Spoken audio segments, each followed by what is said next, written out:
Hey YouTube, it's Echo Bear, and today I want to be an app for you guys that's called The Last Journey of the Kormet. Now before I even get into serious stuff today, I want to let you guys know that the developers of this game came to me and asked me to review this app. It's not the first time I've reviewed an app for them, so just a heads up, they did ask me to review this for them, but that won't sway my review in any way, shape, or form. They just came and approached me and asked me to do this, so yay.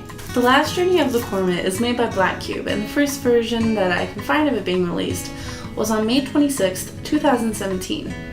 And as far as genre goes, this game is definitely like a timing-based Galaga type thing. It'll make more sense as I explain it. Kormet, as I'm going to call it for short so I don't have to keep saying the whole title of the game, is pretty much an adventure-based timing puzzle type thing.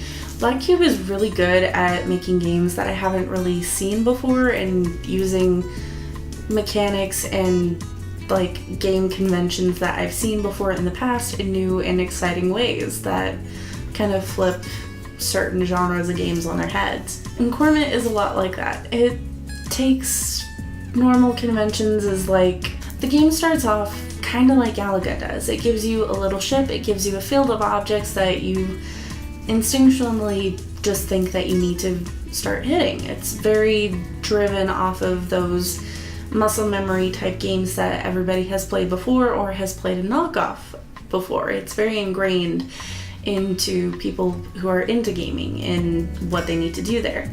But it flips it on its head and turns it into a puzzle-based game where you have to hit a specific cube within a certain amount of shots that are given to you and a certain time limit that's given to you.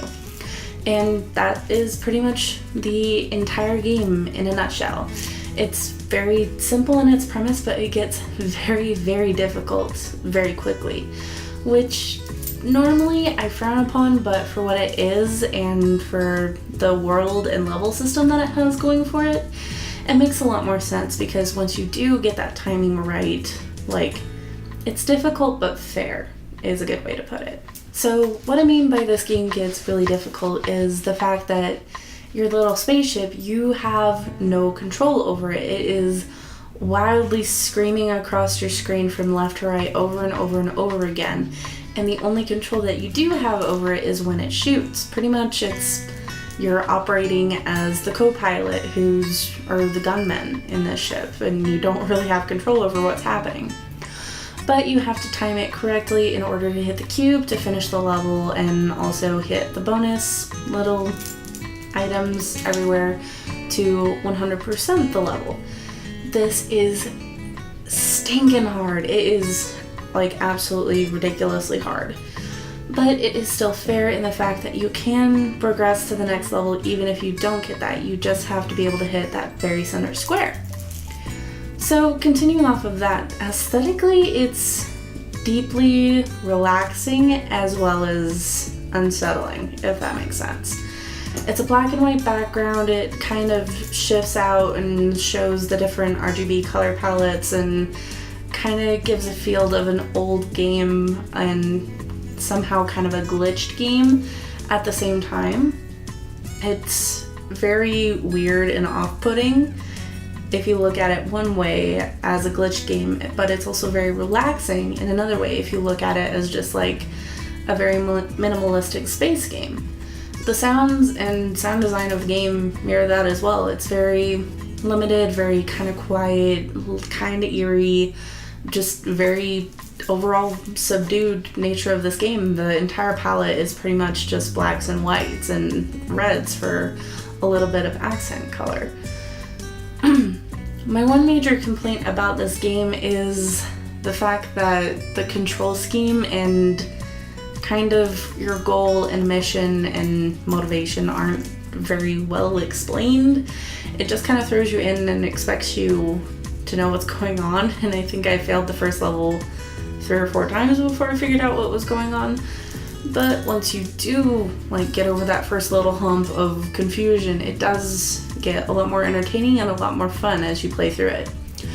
If you're not a big fan of very challenging games or super difficult games or games that kind of have an unfair like difficulty curve to them. I wouldn't super recommend this game, but if that is something you do like, if you like space games, if you like this kind of super difficult yet interesting and like everything else I've said type game, I definitely would recommend this to you. So for everything this app has, I'm gonna have to give it about a 7 out of 10. I do see some places where it could improve as far as like a more fleshed out and better explained tutorial, as well as just a better like explanation of the progression, because I did get stuck between World 1 and World 2 and I couldn't figure out why, because I'd finished all the levels and it wasn't abundantly clear to me. So if that could become a little more clear in the future or in later updates or what have you, that would be a personal preference. It is completely playable without those, but that's just me. So thank you again to Black Cube Studios. You guys are wonderful for asking me to review another game from you. I super appreciate it. Go check out their other game that they had me review. I'll put that at the end of the video so you guys can check that one out as well. But thank you guys also so much for watching. Stick to the end of the video, see other stuff that I've done, see the other video that I did for Black Cube. They're wonderful, their games are super creative, I totally think you should check them out. But yeah, I hope you guys have a lovely day and I'll see you in the next video. Bye!